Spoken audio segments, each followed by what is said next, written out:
You think you know John Wayne, the unshakable legend, the iron-jawed hero, the man who never flinched. But what if I told you that one of the most shocking moments of his career didn't happen in a gunfight, didn't come from a director's order, and didn't arrive in a scripted explosion, but from a single slap delivered by his leading lady in the middle of a rolling camera, a moment so raw that the entire set froze. And what followed revealed more about Wayne's character than any role he ever played. Summer 1956, Monument Valley, the sun already brutal before noon, heat shimmering off the red desert like liquid fire, the kind of heat that cracks lips, blurs vision, and wears down even the toughest men. The set of The Searchers buzzing with activity as dozens of crew members move like clockwork around cameras, reflectors, cables, wagons, horses, and dust machines. John Ford standing near his camera, hat low, eyes sharp, barking short instructions through his megaphone, refusing to slow down even as the temperature climbs toward 105, determined to capture something real, something timeless, something that feels older than Hollywood itself. John Wayne sitting astride his horse a few yards away, full costume, boots scuffed, face lined with sweat and dust, looking every inch the hardened frontier man he plays. Calm on the surface, but carrying his own exhaustion from long days of shooting, rough dialogue, and Ford's relentless perfectionism. And across from him stands Vera Miles, young, poised, beautiful, but visibly tense, her hands gripping the edge of her shawl as she prepares for one of the most emotionally charged scenes in the film, a confrontation between her character and Wayne's, a moment meant to crack through his stoic exterior and expose something wounded underneath. Before we continue, let me ask you, have you ever been so angry, so overwhelmed, that your body acted before your mind could stop it? Keep that question in mind, because it sits at the heart of what's about to happen. The crew knows this is a difficult scene, the dialogue heavy, the emotions high, Ford having rehearsed it multiple times but still dissatisfied, pacing behind the camera, muttering to himself, occasionally glaring at Wayne or Vera as if daring them to miss a beat, while assistant directors call for quiet, wranglers steady the horses, and grips adjust the lighting so that the desert looks both beautiful and unforgiving at the same time. Wayne takes a deep breath, settles in a character, his voice low and controlled as he delivers his line, colder than written, sharper, edged with bitterness that feels almost personal, and Vera reacts exactly as the script intends at first. Hurt, frustration, defiance. But something in Wayne's delivery cuts deeper than expected, tapping into a real pain she's been carrying silently for weeks, a pain no one on set knows about, a worry that has been gnawing at her every night when she lies awake staring at the ceiling of her hotel room. Ford calls for the take, cameras roll, dust swirls around their feet, the horse shifts beneath Wayne, and the tension in the air thickens so much you could almost feel it pressing down on everyone present. Vera speaks her line, voice trembling just enough to be powerful, not weak, stepping closer to Wayne as the script demands. But then, in a split second that no one predicted, Wayne improvises, not a different line exactly, but a harsher tone, a dismissal that lands like a slap of its own, and in that instant something inside Vera snaps. Without thinking, without planning, without hesitation, she raises her hand and strikes him full across the face. A sharp, echoing crack that carries across the entire set, louder than the wind machines, louder than the murmurs of the crew, louder than Ford's own breathing behind the camera. The world seems to stop. Even the horse goes still. Dozens of people freeze mid-step, mouths open, eyes wide, as the shock ripples through the set like electricity. For a moment, no one moves, not the cameraman, not the grips, not the assistant directors, not even John Ford, who slowly lowers his megaphone and stares through the lens in stunned silence. Wayne himself doesn't react the way anyone expects. He doesn't shout, doesn't grab her wrist, doesn't glare, doesn't break character. He simply stands there, jaw tight, eyes forward, a faint red mark beginning to form on his cheek where her hand landed. You can almost hear the unspoken thoughts racing through the crew. Has she just ended her career? Has she insulted one of the most powerful men in Hollywood? Will Ford fire her on the spot? Will Wayne explode in anger? Seconds stretch into what feels like minutes, an unbearable stillness hanging over the desert like a storm cloud. Finally, Ford clears his throat and calls out in a low, careful voice, "Cut." No one moves at first. No one dares to speak. Vera stands frozen, hands still raised slightly, eyes wide with a mix of shock, fear, and something deeper, something like regret, something like grief, something like relief all tangled together. Wayne slowly turns his head toward her, not with fury, not with contempt, but with a measured calm that makes the moment even more unsettling. He looks at her directly, really looks at her, as if seeing past the actress and straight into the human being beneath. Then, in a voice so quiet that only those closest can hear, he says simply, "Again." A collective gasp sweeps through the crew. Ford's eyebrows shoot up in surprise, but after a beat he nods, intrigued rather than angry. The cameras reset, assistants scramble to reposition equipment, makeup artists rush in to dab sweat and dust from Vera's face, while a wrangler steadies Wayne's horse once more. The tension has shifted now. It's no longer just about acting. It feels raw, unpredictable, almost dangerous. Ford decides on the spot to keep the slap in the scene, adjusting the blocking, telling Vera not to hold back, telling Wayne to stay exactly where he is. They roll again.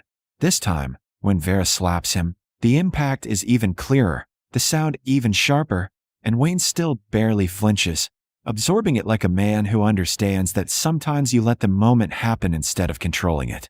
When Ford finally calls "cut" for good, there is no applause, no joking, no backslaps, just a heavy silence broken only by the wind drifting across the desert.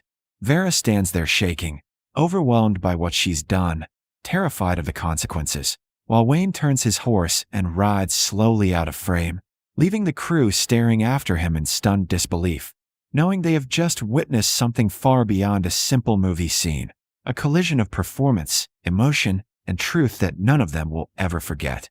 The cameras stop, the dust settles, but the moment lingers like heat in the air, because what happens after this take reveals more about John Wayne than anything he ever played on screen.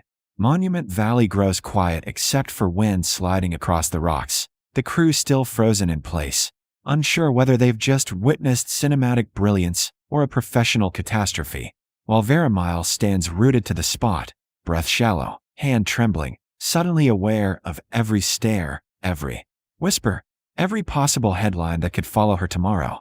John Ford steps back from his camera, removes his hat, and studies the two actors in silence, not angry, not satisfied, but sensing that something real, dangerously real, has just entered his picture. Wayne dismounts slowly, boots hitting the dust with deliberate calm, and instead of storming toward his trailer or confronting Ford, he walks straight across the set toward Vera, past stunned grips, silent wranglers, and assistant directors who instinctively part for him. He sits on a battered wooden box near the camera rig and gestures quietly for her to sit beside him. For nearly a minute neither speaks. No apologies, no accusations, no speeches, just two people breathing in the same scorching desert air while the entire production holds its breath. Ford lifts his megaphone, hesitates, then lowers it again, understanding that whatever is happening now matters more than anything he could command. Finally, Wayne turns slightly and says in a low voice, "That wasn't about the movie, was it?" And in that instant Vera breaks down, tears spilling out as weeks of bottled-up fear collapse at once. She tells him haltingly about her younger brother serving overseas, about the letters that suddenly stopped, and about how every harsh line in the scene felt like the war itself speaking to her. Wayne listens, not as the Duke, not as a legend, but as a man who has known loss, never interrupting, never lecturing. After a few minutes he stands, walks straight to Ford, and says simply, "Give her the rest of the day." Ford nods immediately, then tells the production manager to take Vera into town, get her a clean room, a real meal, and keep reporters away. Not punishment, protection. That night, alone in her hotel room, Vera finds a small note slipped under her door. "Your brother will come home. And when he does, you'll still be standing." Duke. What she won't learn until years later is that Wayne quietly asked a trusted contact to make a discreet inquiry simply to confirm her brother was alive and accounted for. Never for credit, never for publicity. When filming resumes the next day, Wayne treats Vera with steady professionalism, and the crew follows his example, the earlier shock replaced with respect. Weeks later, word reaches her that her brother is safe, and only much later does she connect that reassurance to Wayne's quiet concern. On set, the slap becomes a point of quiet pride rather than scandal. Proof that the most powerful moments often come from truth, not rehearsal. Wayne checks in with her only in small ways, a nod, a cup of coffee, a simple "you good today?" Nothing theatrical, nothing showy. By the time production wraps, what everyone remembers is not just the slap, but the way the man who received it chose patience over pride, compassion over authority, and steadiness over ego, changing the mood of an entire production without ever raising his voice. Years pass, decades pass, and Hollywood moves on. New stars, new wars, new headlines. But the memory of that day in Monument Valley quietly follows everyone who was there, especially Vera Miles, who builds a long career and rarely revisits old stories unless they truly matter. In 1981, during a reflective interview late in her career, a reporter casually asks what it was really like working with John Wayne, and Vera pauses longer than expected, not because she can't remember, but because she remembers too clearly. She tells the truth slowly, not about the slap itself, but about what came after it. The way Wayne sat beside her without ego, the way he gave her space instead of humiliation, the way he protected her from the press instead of feeding them drama, and the quiet note that steadied her when she felt most alone. Only then does she reveal that weeks later she learned, indirectly, through a third party, that Wayne had discreetly checked on her brother's status, not for publicity, not for credit, but simply so she wouldn't have to sit in silence with her fear. Her brother eventually came home safe, and Vera says plainly that the hardest part of that waiting period was feeling invisible, a feeling Wayne refused to let her keep. Meanwhile, film historians notice something else. Ford kept the slap in the Searchers, not as a stunt, but as a record of a real human collision that could never be manufactured. When Wayne later watches that scene in a private screening, he doesn't flinch, doesn't grimace. He simply smiles faintly and mutters, "She got me good," as if the moment belonged to her, not to him. Long after Wayne's death, crew members who were there still talk about that day, not as gossip, but as a lesson in character, remembering how one man absorbed a public blow without pride, chose compassion over authority, and changed the mood of an entire set with a single quiet choice. In the end, the story isn't really about a slap at all. It's about what you do after impact, how you treat someone when the cameras stop, and whether your values survive outside the frame. And so, when people remember John Wayne, they often recall the guns, the horses, the gravelly voice. But those who were there that summer remember something simpler and rarer. A man who understood that sometimes leadership looks like sitting still, listening hard, and letting another person be fully human.